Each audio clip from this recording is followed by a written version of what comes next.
Hello, welcome back to the channel.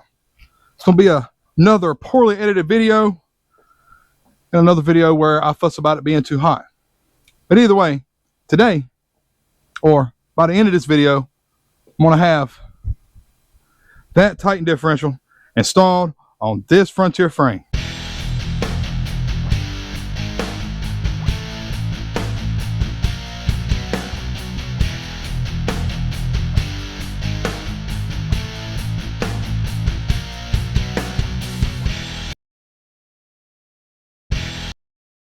Let's get a quick update of where I'm at, shall we? So if you'll take a look at my nice pretty springs, they look new. They are in fact not new. I tore them apart. Check this picture out. I sanded them down, put new pins in there. I got new bushings on both ends, and they look new. Remember, I'm a card carrying member of the Poors. I'm trying to keep this as budget as possible and still get a good result. Speaking of being budget as possible, these are 2-inch lift eBay shackles. They were only like 50 bucks. Your higher end shackles will actually have a bracket that runs right here that strengthens them. But I think for this application, I will be fine. I'm going to run them. We'll see how it goes. But I got to say, they are beefy, and they're a lot beefier than the factory ones. I don't know how thick that is, but it's a lot thicker than the factory ones. Now let's take a look at the axle itself. I ended up cutting off the factory perches, which set about right here. You can see where I sanded it. It flash rust. I'm gonna have to knock that stuff off. Here's the old one. I cut it off with a plasma cutter. I bought a cheap plasma cutter. It worked great. I thought about trying to keep the factory ones on there just because they're kind of a pain in the butt to get off, but you can't leave them on there. They're just close enough to where you can't get the U-bolts in on both sides because it interferes with the factory one. So you got to knock them off. I also knocked off on both sides over there too. There's a little bracket for the ABS sensor wire that was somewhere along in here.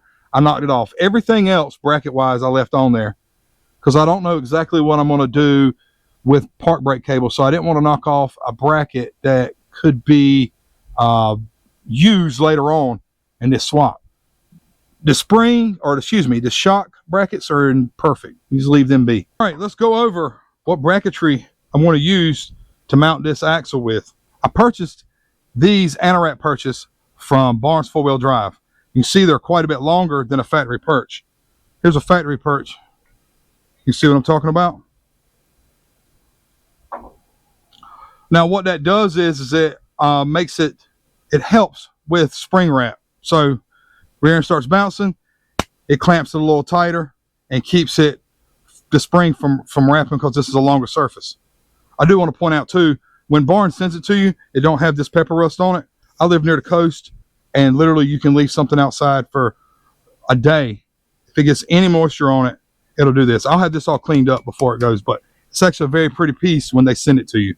There's also some little knots in here that it comes with from when you get it from Barnes, and you need to go ahead and grind them out. There's my purchase. Barnes makes some really good stuff. They're not like a sponsor or anything, but I've used them on other projects. Like there's Barnes parts all over that hard body back there, and I'm a big fan. They're also a North Carolina company, so I'm in North Carolina, so it's kind of local. Anyway, moving on. 5/8 U-bolts. They're a lot thicker than factory. Some really beefy stuff. And also, I bought the plates. See how thick they are? They're a lot thicker. They're a lot beefier. It also will turn your U-bolts will come up from the bottom in this application rather than them coming from the top like they did in the factory. So that puts your nuts and your washers and all that stuff pointing up. Now you'll notice there's a couple bolts here and there's a hole right here. When you get these from Barnes, they will not have that on there. This is some custom stuff right here that I did. If you watch to the end of the video, all of this will make more sense of why this hole and these two bolt holes are here. I just threaded them. I tapped and threaded them and made some really short bolts for them. Something that is really cool about if you match these plates and these perches together, if you notice it has 3 holes on this one and also 3 holes on this one. So what that allows you to do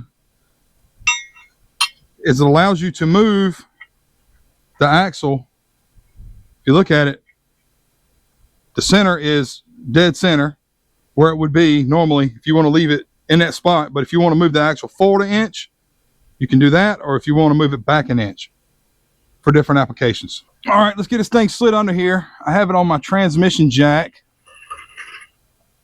I've done this before with the regular floor jack. You just got to be better with your balancing.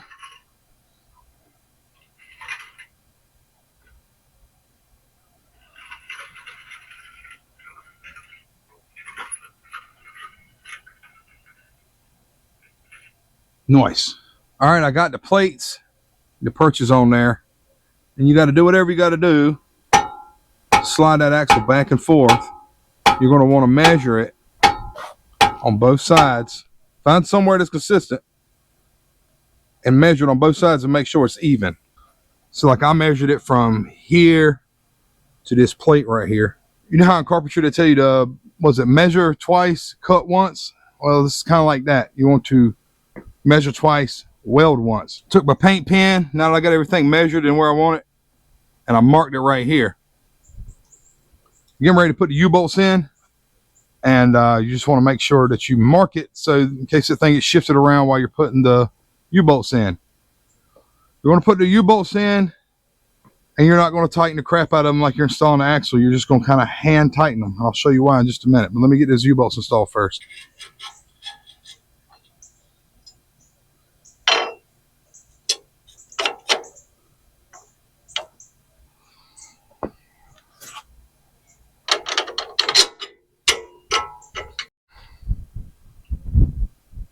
We'll take a look.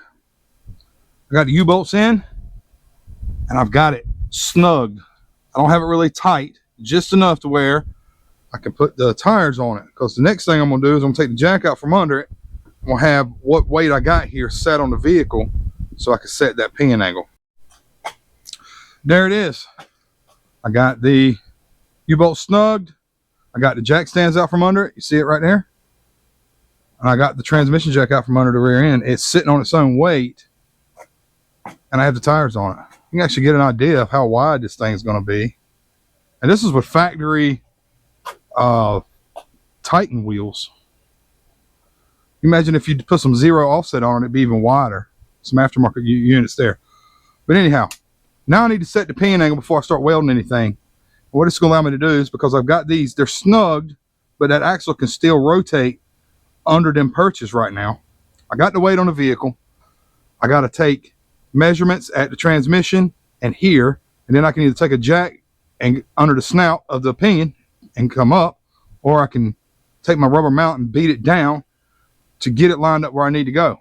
I don't plan on hijacking this whole video with pinion angle theory, but in general, I'm gonna throw a picture up here. You just want to match the angles at the transmission and at the pinion.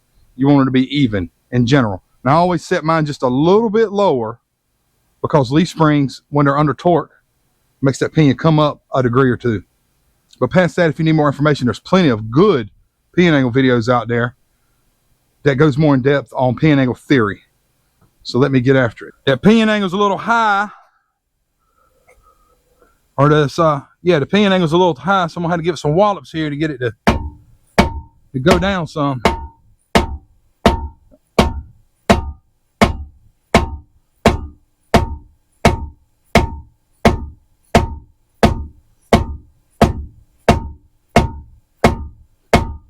All right, let me get under there and check it.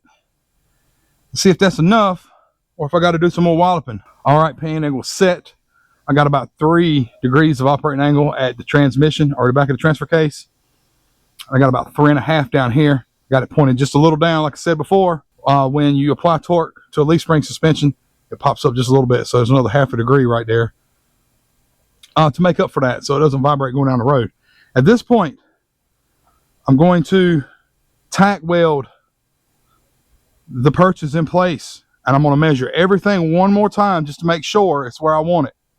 Like I said earlier, it's like carpentry. Measure 8 times and weld once. Then something's going to happen. It's going to be real fast on this video, but it's going to take me a little bit longer. I'm going to pull this whole thing back out, and I'm going to actually weld those perches on really good, and I'm going to sand everything down, and I'm going to paint the entire axle the exact same way I painted the frame. with the exact same tractor paint. So when I come back, I'll have it installed, painted, and we'll talk about brake lines and shocks and vent tubes. And what was the other thing? Oh, and ABS sensor wires. So stay tuned.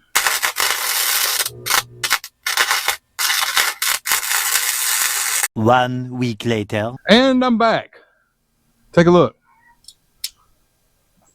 Got everything painted up nice. The Majic paint. I have the spring perches welded on properly, not just tack. Give me a minute. We'll get this thing stuck back under here. We'll start where we left off. Nope.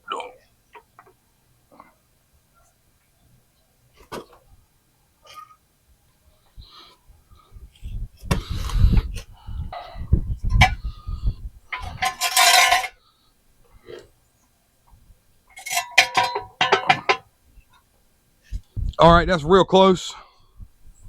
I'm gonna use the U-bolts. Suck that axle up.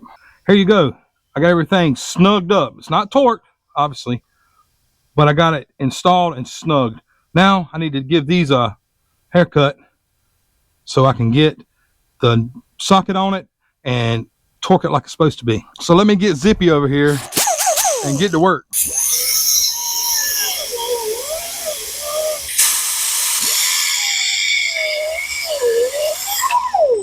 Now that I got all the excess U-bolt cut off on both sides, that took forever. It's time to do some torquings. Now, because these are aftermarket U-bolts, you want to use the company specs.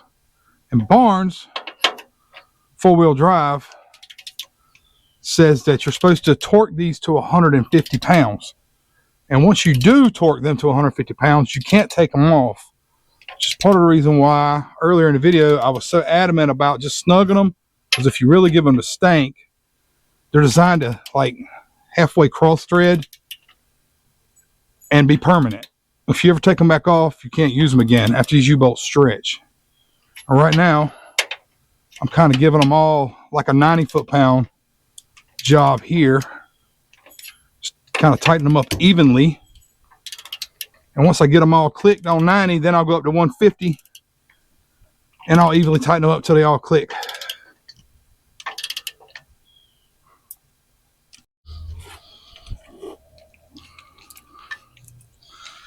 Got everybody torqued up to 90. Let's see how much it takes to go from 90 to 150.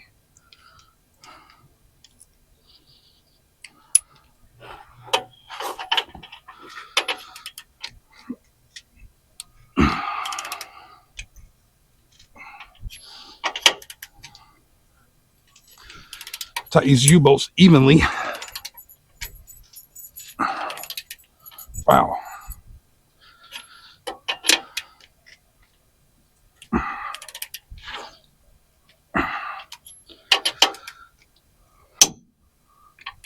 That wasn't the torque wrench, that was it settling.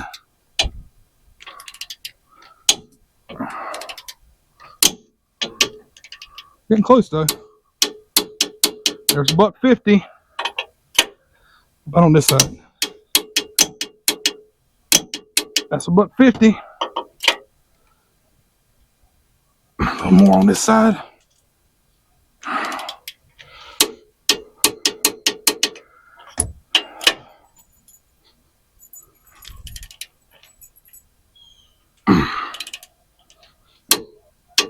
Yeah, all torqued. Let's move on to the next thing. The next thing I'm gonna do is bump stops. Now earlier in the video, I showed you where on these plates that are super duper thick, I tapped, then I drilled and tapped them, but I didn't tell you why. Now you're gonna know why.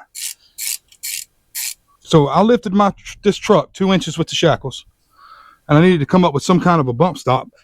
The factory bump stop is 2 inches high. So if we want to go up 2 more inches, you can do this right here. Boop. And this actually, like that. This is a factory bump stop for a Jeep Cherokee XJ from like the late 90s. And both these bump stops were like $28 for both of them. You can't beat it for like a little factory-ish looking setup. Easy to find. Jeep stuff's everywhere. I obviously painted the U-bolt plates, so there's paint everywhere now. Voila. And there it is. All right, next part, brakes. Before I get started with this, I don't want anybody in my comments talking about how rusty these calipers and rotors are. I know it's gonna be okay. Eventually I'll replace them, but for right now, they're just gonna be what it's gonna be. I got a lot more work to do on this truck, so I don't want to put brand new rotors on them and let them rust in the driveway until I get done. So anyhow, here we go. Here's my installation. And the brake hose comes all the way up here. See, we got plenty of slack, and that is why that little hole I put in the plate was for. On a Titan caliper, the hose comes in straight like this, and it doesn't have a banjo bolt. But if you unscrew that hose and you go get your Frontier banjo bolts, or go buy some new ones, whatever, they screw right in. It's the same thread pitch and everything. These are Frontier extended length hoses from 4x4parts.com. Now, these hoses from 4x4parts.com, the way I'm using them, are going to be great. They actually look like a pretty good hose. I mean, they look pretty quality, not going to lie. But there's one problem. If you're going to use them for a Frontier, there's one big problem. Here's my old Frontier rear end, and here's the factory hose. You see I got it disconnected because I stole the banjo bolt out of it, right? This is the extended length one. One would think that you want your extended length between the frame and the axle, right? Because you're lifting it. But you see that it's like they clamped this thing in the wrong spot, because all your extended length is between the caliper and where it goes on the axle right there, where that clip goes. Which that doesn't make any sense. The part from here to here is the same as the factory. Check it out.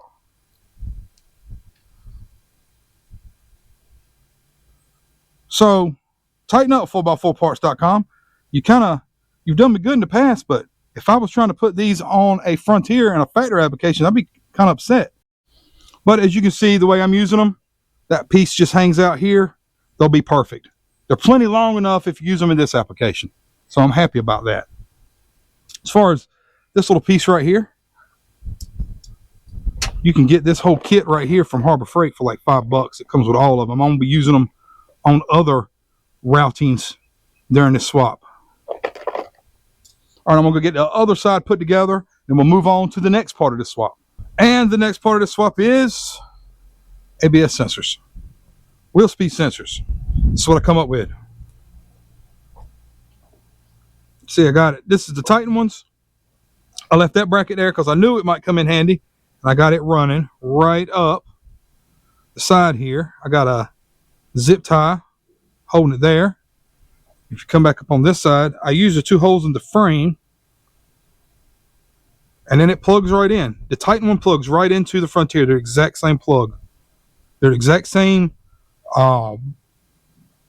tooth count on the axle, so we shouldn't have any issues. My main issue on this side was I didn't want it to droop and get on top of this, so if it comes up and smacks, it can pinch the wire when the bump stop hits. I didn't want that. But I got plenty of slack, as you can see. The suspension's let all the way out as it is, so should be good to go. On this side, similar setup for the ABS sensor. It comes up, and I had a lot more slack on this side. Put it back in its hole, plugs right in, and goes here. I do want to note, though, that the brake line on this side is slightly different, because you can see how far in the bracket is. Let's get this ABS sensor out of the way. See, there's a big gap here where it's right off the side of the frame over there. So my brake hoses, it ain't got nowhere near as much slack on this side. So I think it'll be okay, because I mean, the suspension's let all the way out as it is, but time will tell. I think I can tweak this what do you call this thing here? I could tweak it to get a little bit more out of it, but it's looking like I used it all up. Next part, shocks. I got them inside. Let me go get them. Look at this. These shocks are e-boxed, obviously, or I-box. I don't know how you say it, but they are for. There wasn't any listings for a second gen Frontier like mine.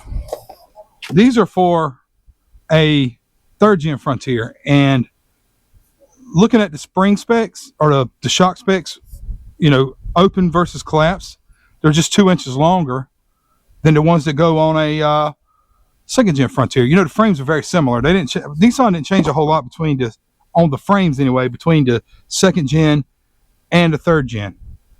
Third gen being 22 up. Said the mounts are the same, just 2 inches longer. So I got 2 inches of lift. Should be perfect. Get these shiny boys in here. Yeah. Put a little grease on this top shock mount. Help it slide on.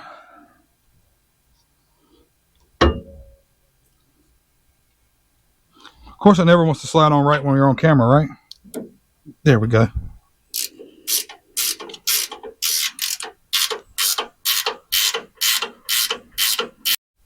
Surprisingly, I'm going to have to jack this thing up a little bit to get the bottom mount on. Here you go. To jack that thing up a little bit more to get it in. Here we are. I just got to tighten this up and it'll be good. And installation is complete. Look at that. Beautiful. And I want you to notice too, those are the factory Titan shock mounts. Brought it up in the last video. I was talking about what you got to change, and as you can see, I mean, it's spot on. Don't cut your shock mounts off. They're in the right spot. Let's see, what else was I going to do today? Shocks, ABS sensors, brakes. Oh, vents. Axle vents. I made my own kit. And you can go online. I'm sure you see them if you've messed around with Frontiers or Titans or any of that stuff. They got a failure-prone axle vent. It'll cause it to blow the seals, actually the axle seals and the pinion seal. So they make these kits that take that factory vent out, and it also allows you to put a hose on it where you can run the vent up higher so it don't get water if you go through deep water crossing. Those kits are cool. If you want to buy them, go for it. I did it a different way. All you need is I know it says fuel line, but look at that part number. Wait a minute, there's the part number. And it's just a 1/8 MNPT by 5/16 barb. This is the part that screws into your axle. And then, let me pull this thing out so you can see it. This is actually for a Jeep. That's your little cap. And the part, and it's also a Dorman part number, and that's it right there. 924-284. And of course, you just need, it'll stop when it hits the floor. Anyway, you just need 5/16 hose, the proper length. All I'm going to do now, because I don't have the bed on the truck, is I'm going to screw it in there. I'm going to route it where I want it, and I'm just going to let it flop. And the idea eventually is when I get the bed back on it, I'll pull the taillight out and fish it up and have the vent behind the taillight to keep it out of any water intrusion. You see, I already got it broke loose. We can just get that thing out. Bye-bye. And then this new little brass fitting, Dorman fitting, will go right in there. Well, I said it would.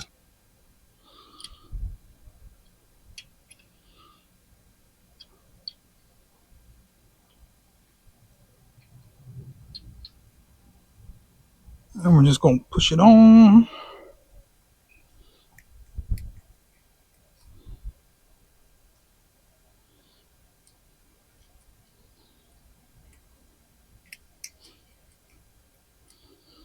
It's really tight for 5/16 hose.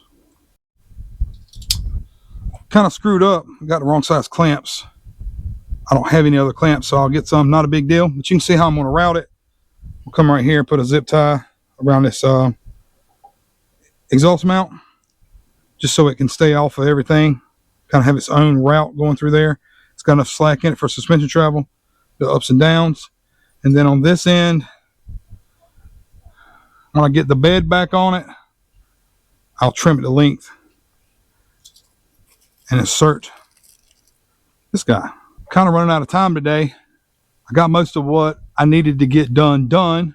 I need to bleed the brakes. I need to fill the rear end up with 75 W140 synthetic. I don't have any of that, so I have to go get it. I have to put the tires back on. Then I can put the bed back on, but I don't have time to do that today. It'll be another pause. Be back tomorrow. We'll be right back. And I'm back. I was feeling pretty froggy yesterday when I got off of work. So I went ahead and bled the brakes, and I put 75 W140 differential juice in the differential. And then I had my son help me. We went ahead and threw the bed back on. Take a look. Look at that poke. It's got some girth now.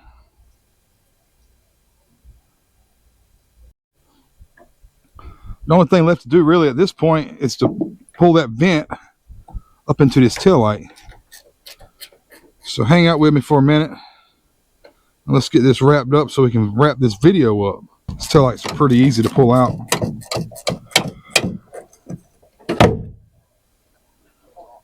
Yes, sir.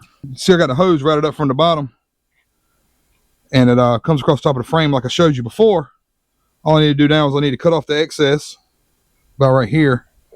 And I'm just going to tie it off back there, kind of like that, behind the tail light, and tie it off to that wire there. Put my clamp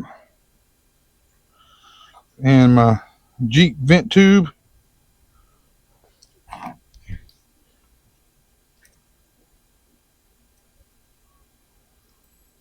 This thing tied off back in here. It won't get wet.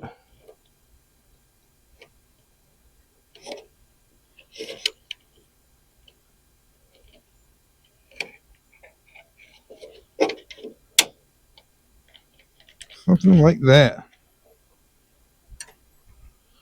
We'll give it a trim.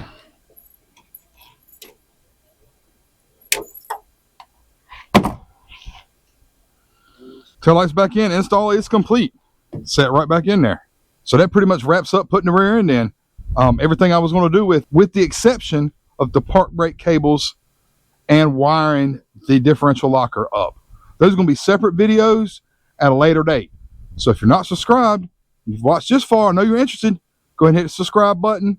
And when those videos come out, you can hit the little bell and be notified and all that type of stuff. As far as I know, this rear end, Titan rear end in a Frontier is the only video on YouTube thus far that's gone this in depth. There's one other video where a guy's talking about he put a Titan rear end in his Frontier, but he had his mechanic do it. He was kind of vague in my opinion. I did a deep dive. So that deserves a like, right?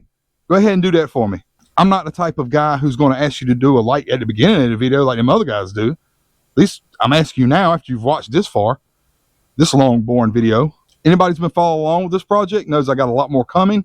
I got to do the Titan front suspension and, of course, the VK swap. And the next thing I'm going to be doing is I'm going to crank this truck up and I'm going to drive it out that gate and I'm going to turn it around and bring it right back in so I can start doing the suspension. That's the next thing on the list is the front suspension. We're going to get it tightened width, get some coilovers on it. We're also going to do the M226 center section swap. There'll be a few videos with that. I also need to move this truck so I can clean up this area I'm standing on because I made quite the mess. But that happens when you have a project that's pretty big. But that's it. This is the end of the video. Like I always say, thanks for stopping by. Come back and see me.